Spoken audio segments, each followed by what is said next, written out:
শুধু দর্শক মণ্ডলী, এই মুহূর্তে আমি উপস্থিত রয়েছি মহামান্য কলকাতা হাইকোর্ট। আর একেবারে এই মুহূর্তে যে খবর দিকে নজর রাখবো, আপনারা জানেন মুর্শিদাবাদ লালগোলা থানার ওসি একজন শিক্ষকের বাড়িতে রাত 2টার সময় হিরোইন রেখে সেই শিক্ষককে ফাঁসানোর চেষ্টা করেছে, এমনটাই অভিযোগ উঠে আসছে। এই মুহূর্তে আমার সাথে যিনি উপস্থিত রয়েছেন মহামান্য কলকাতা হাইকোর্টের আইনজীবী আয়েশা নাসরিন, তিনি কি বলছেন, তাঁর কি বার্তা শোনাবো আপনাদেরকে। যে পুলিশের যে ভূমিকা, মানুষের মনে যে একটা ভূমিকা ছিল, আমরা ছোটোবেলা থেকে পড়াশোনা করেছি যেভাবে, যে কোনো শিক্ষিত মানুষ, শিক্ষিত অশিক্ষিত প্রত্যেক মানুষ, সকল মানুষের একটা গণতান্ত্রিক দেশে, স্বাধীন দেশে সকল মানুষের একটা ধারণা থাকে যে পুলিশ আমাদের যখন কোনো বিপদ হয়, পুলিশ আমাদের রক্ষায় আসে, পুলিশ আমাদের রক্ষক হিসেবে কাজ করে এবং সেই রক্ষক আমাদেরকে বিভিন্ন বিপদ থেকে রক্ষা করে।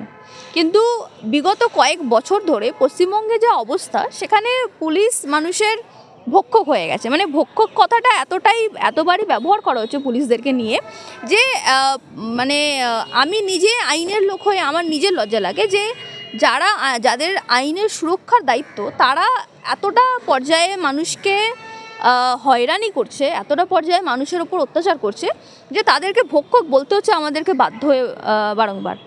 কেন? কারণ সরকার এখানে, আমরা পুলিশ মন্ত্রী স্বাভাবিকভাবে আমাদের মাননীয় মুখ্যমন্ত্রী, তো পুলিশ মন্ত্রী নিজে দেখতে পান যে পুলিশ প্রশাসন মানুষকে যখন মিথ্যা মামলায় ফাঁসায়, তখন তিনি এই বিষয়গুলো নিয়ে দৃষ্টিপাত করেন না বা এই বিষয়গুলো নিয়ে কথা বলা হয় না।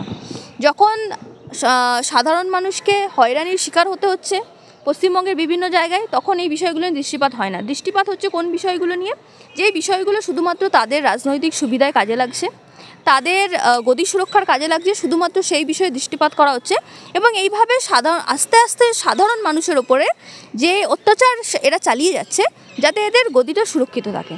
কারণ এইভাবে কি হয়, এরা সামনে সংখ্যালঘু দরদি হয়ে বারবার সামনে আসে যে আমরা সংখ্যালঘু সম্প্রদায় দুঃখ বুঝি, বেদনা বুঝি এবং বারবার নিজেকে সংখ্যালঘু সম্প্রদায়ের মাসিহা রূপে দেখাতে চান। কিন্তু সেখানে গিয়ে কি হয়, আসলে আদতে গিয়ে দেখা যাচ্ছে যে এরা আসলে কোনো সম্প্রদায়ের মাসিহা না। কারণ ভারতবর্ষে একটা সরকার চালাতে গেলে কোনো সম্প্রদায়ের মাসিহা হওয়া দরকার নেই, সাধারণ মানুষের মাসিহা হলেই চলে। কিন্তু তার জন্য সুপ্রশাসন চালাতে হয়, সুব্যবস্থা চালাতে হয়, সরকার হিসেবে দায়িত্ব পালন করতে হয় এবং মানুষের প্রয়োজনে মানুষের পাশে দাঁড়াতে হয়, যেইগুলো এরা করে না। কারণ এরা মানুষের পাশে দাঁড়ায় না, এরা সুব্যবস্থা নেয় না। সুপ্রশাসনের নামে তো এরা একটা পরিহাস, সুপ্রশাসনের নামে পরিহাস। দুর্নীতি এমন এক জায়গায় গিয়ে পৌঁছেছে, সাধারণ মানুষ প্রশ্ন করলে যে কোনো এরকম এত দুর্নীতি হয়তো এর আগে কোনোদিনও পশ্চিমবঙ্গে দেখেনি। তো সেই জায়গায় এসে শুধুমাত্র সাধারণ মানুষের মুখ বন্ধ করার জন্য মানুষের সংখ্যালঘু মাসিহা সেজে থাকে, যেখানে গিয়ে আদতে গিয়ে আমরা দেখতে পাই যে সংখ্যালঘুদেরকে মিথ্যা মামলায় ফাঁসানো হয় এবং যাতে সংখ্যাগরিষ্ঠ এবং সংখ্যালঘু মানুষের মধ্যে যে বিভেদ, তাদের মধ্যে যে এই ধর্মীয় আবেগকে কাজে লাগিয়ে যাতে দুটো দলকে বা দুটো ধর্মের মানুষদেরকে তা আলাদা করে শুধুমাত্র নিজেদের লাভ যাতে জোগাড় করা যেতে পারে, নিজেদের রাজনৈতিক সুবিধা জোগাড় করা যেতে পারে, শুধুমাত্র সেই উদ্দেশ্য নিয়ে থাকে এবং পুলিশকে কাজে লাগানো হয় সেই রাজনৈতিক উদ্দেশ্যটাকে পূরণ করার জন্য। এবং পশ্চিমবঙ্গ পুলিশ সেইভাবে কাজ করে, শুধুমাত্র এদের রাজনৈতিক উদ্দেশ্য পূরণে কাজ করে, যাতে এরা সংখ্যালঘুদের সামনে মাসিয়া হয়ে থাকে কিন্তু পিছনে গিয়ে সংখ্যালঘুদের ওপরেই অত্যাচার চালিয়ে যেতে পারে। যদি পুলিশ এরকম বেআইনি কাজ করে থাকে, তাহলে অবশ্যই পুলিশের বিরুদ্ধে ব্যবস্থা নেওয়া উচিত। মহামান্য হাইকোর্টে আছে, মহামান্য হাইকোর্টে ওনার পরিবাররা আসুক, পুলিশের বিরুদ্ধে ব্যবস্থা নেই। কারণ পুলিশের অত্যাচারে মানুষ এবারে ব্যতিগ্রস্ত হয়ে গেছে, মানুষ আর পারছে না, মানুষের পক্ষে আর সম্ভব না, কারণ সাধারণ মানুষের উপর এদের অত্যাচার বেড়েই চলেছে। যদি এইভাবে বেআইনি কাজ করে থাকে, মহামান্য আদালতে আসুক, মহামান্য আদালতের সামনে, বিচারপতিদের সামনে তারা নিজেদের কথা রাখুক। আমি আশা করছি অবশ্যই ওনারা ন্যায় পাবেন, কারণ সাধারণ মানুষের উপর অত্যাচার করে এভাবে বেশি দিন চলে না। সাধারণ মানুষের আওয়াজ দমিয়ে রেখে, সাধারণ মানুষের কথা দমিয়ে রেখে, সাধারণ মানুষকে তাদের কথা বলার স্বাধীনতা না দিয়ে শুধুমাত্র নিজেদের শুধুমাত্র আগামী নির্বাচনের কথা ভেবে শুধুমাত্র ভোট ব্যাংক আলাদা করে দিয়ে এভাবে বেশি দিন চলে না। এইভাবে বেশি দিন কোনো সরকার টিকতে পারে না, কেন্দ্র সরকার হোক, রাজ্য সরকার হোক, দুই সরকার মিলেমিশে শুধুমাত্র ভোট ব্যাংকের রাজনীতি করছে, যাতে দুই ধর্মের মানুষ আলাদা হয়ে প্রত্যেকটা ভোট ব্যাংককে সুরক্ষিত করে।